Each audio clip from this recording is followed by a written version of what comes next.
दोस्तों नमस्कार। समाज में इस समय दो ही विषय बड़े महत्वपूर्ण हैं। एक अमेरिका के राष्ट्रपति और दूसरा कुंभ। कुंभ संभवतः पहले, उसके बाद में बाकी सारी बातें। दोनों में लेकिन एक चीज मुझे कॉमन लगती है और वो है राष्ट्र।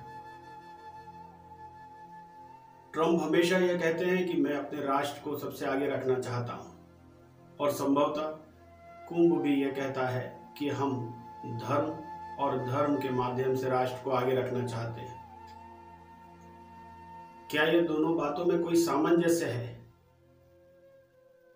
तो ये सोचना हम सबका काम है। वो सभी करोड़ों करोड़ों लोग जो कुंभ में जा रहे हैं या वे लोग जो जा चुके हैं, क्या वे कुंभ से वापस आकर कोई परिवर्तन महसूस करते हैं?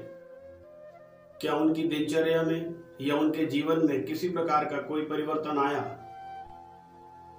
ठीक है, वह एक बहुत महत्वपूर्ण घटना है, लेकिन उस घटना का उद्देश्य क्या था? आपने उससे क्या सीखा? क्या आपने अपनी दिनचर्या में परिवर्तन किया? क्या आपने अपने व्यक्तित्व में परिवर्तन किया?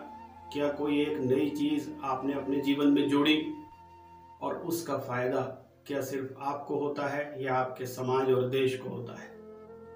ये करोड़ों साधु संत जो आए हैं वो किसकी शिक्षा दे रहे हैं? धर्म क्या है?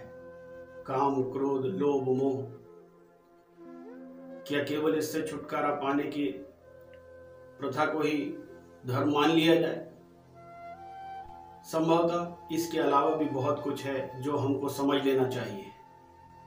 नीचे देखने की आवश्यकता नहीं, पीछे देखने की आवश्यकता नहीं, क्योंकि विश्व गुरु बनना है और वह सिर्फ शिक्षा ही बना सकती है, और उसका एक बहुत बड़ा पड़ाव कुंभ है। संभवतः अगले 144 सालों में क्या कुछ हो हम में से किसी को नहीं पता। एक शब्द है मूल्यांकन। प्रतिपल यह मूल्यांकन किया जाना आवश्यक है कि हम आज क्या कर रहे हैं। आज दिन भर में क्या हमने ऐसा कोई काम किया जो हमारे राष्ट्र के काम का था? क्या हमने जो कुछ भी सीखा उसमें शिक्षा भी है और धर्म भी है, वह राष्ट्र के काम की है? हमारे आसपास जो लोग हैं उनकी हमसे क्या अपेक्षाएं हैं? क्या हम उनकी अपेक्षाओं पे खरे उतर रहे हैं? उसमें मोहल्ले के लोग हैं, समाज के लोग हैं, देश के लोग हैं, जाति के लोग हैं। क्या हम उनके लिए बोझ हैं या संपत्ति? इसी तरह से उन लोगों से प्रश्न करना भी आवश्यक है जिनसे आप ये अपेक्षा करते हैं कि वह आपके लिए काम करे। जी हाँ, मैं बात कर रहा हूं उन जनप्रतिनिधियों की जिन्हें आपकी शिक्षा से शिक्षित होना है। एक बार प्रश्न करना भी आपको सीखना होगा।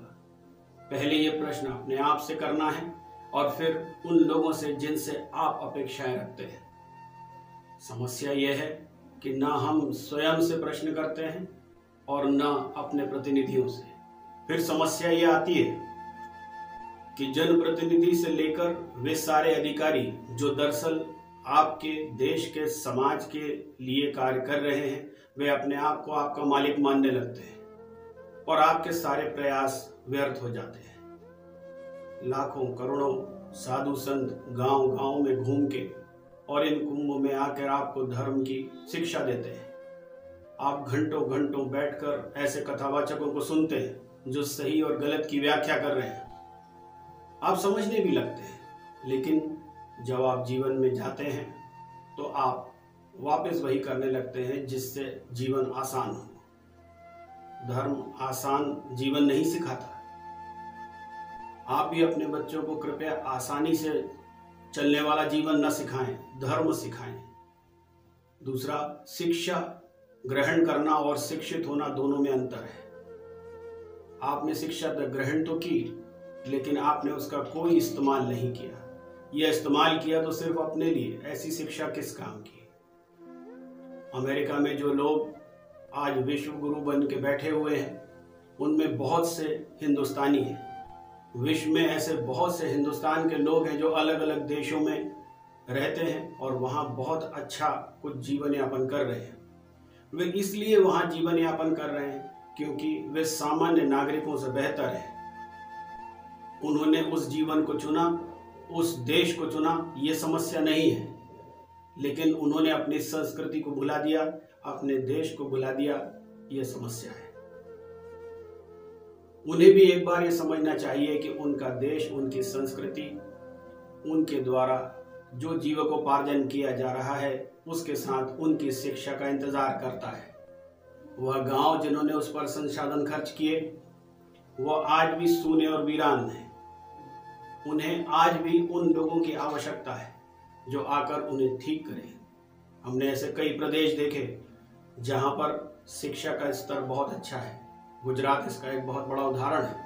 वहाँ प्रत्येक परिवारों में धर्म है, धर्म के साथ शिक्षा है और इसलिए उनकी समृद्धि दूसरे राज्यों से बेहतर है। जिन राज्यों में कुंभ लगते उन राज्यों से बेहतर है। क्यों? क्योंकि उन्होंने धर्म और शिक्षा को एक पल्ले में नहीं रखा। आपको ध्यान होगा जब आप विद्यालयों में थे तो आपकी एक वार्षिक परीक्षा होती थी जिसमें मूल्यांकन होता था, विषय होते थे। यह मूल्यांकन बताता था कि आपने उस विषय को कितना गंभीरता से पढ़ा है और आपको कितना याद है। क्या यह आज नहीं हो सकता कि वार्षिक मूल्यांकन में आप अपने गुणों और दुर्गुणों दोनों का मूल्यांकन करें, अपने जनप्रतिनिधियों का मूल्यांकन करें, जो सेवाएं आपको दी जाती हैं, चाहे वो स्वच्छता की हो, बिजली की हो, पानी की हो और किसी भी प्रकार की, उनका भी मूल्यांकन करें और उनको बताएं कि आप बेहतर हैं तो क्यों, और अगर आपको बेहतर होना है तो क्यों। और सुविधाएं प्राप्त कर लेना महत्वपूर्ण नहीं है, उन सुविधाओं के बाद आपने राष्ट्र के लिए क्या किया यह महत्वपूर्ण है। 7 से 10 करोड़ लोग हिंदुस्तान में अब कुंभ नहा के आ गए।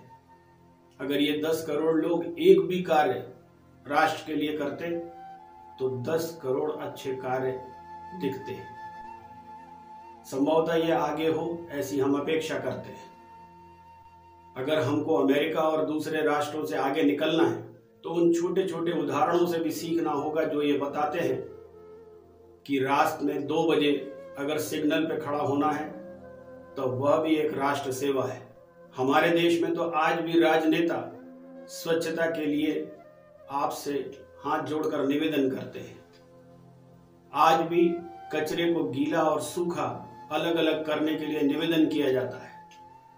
आज भी हम आवश्यकता पड़ने पर किसी भी व्यक्ति को थोड़ा सा घूस देने से कतराते नहीं। लेकिन अगर यही चलता रहा तो राष्ट्र इसी प्रकार 2 भागों में बंट जाएगा जो आज आपको दिखता है और जिसको बहुत से विपक्षी राजनेता रेखांकित भी करते हैं। एक वे लोग जो आगे बढ़ते हुए समाज में करोड़ों अरबों की संपत्ति तक पहुंच गए और एक वे लोग जो आज शायद करोड़ शब्द लिखना भी नहीं जानते। चले तो साथ ही में थे। हर वर्ष अरबपतियों की, करोड़पतियों की संख्या निरंतर बढ़ती जा रही है। हर वर्ष लाखों लोग हिंदुस्तान छोड़ के विदेश में जा रहे हैं। वे कुछ कर सकते हैं लेकिन हमारी व्यवस्था उन्हें करने नहीं देती। यह धर्म का ह्रास है, ये राष्ट्र का नुकसान है। आइए एक बार फिर कुंभ से नई शिक्षा लें और समझने का प्रयास करें कि राष्ट्र हमसे क्या चाहता है। धर्म की विवेचना करें, आत्म का सम्मान करें, समझें, लेकिन कार्य वह हो जो राष्ट्र के हित में हो। चाणक्य ने कहा था कि जिस शिक्षा के मूल में राष्ट्र ना हो वह शिक्षा व्यर्थ है। उसी तरह से वह धर्म जिसकी आत्मा में राष्ट्र ना हो वह धर्म व्यर्थ है। धन्यवाद।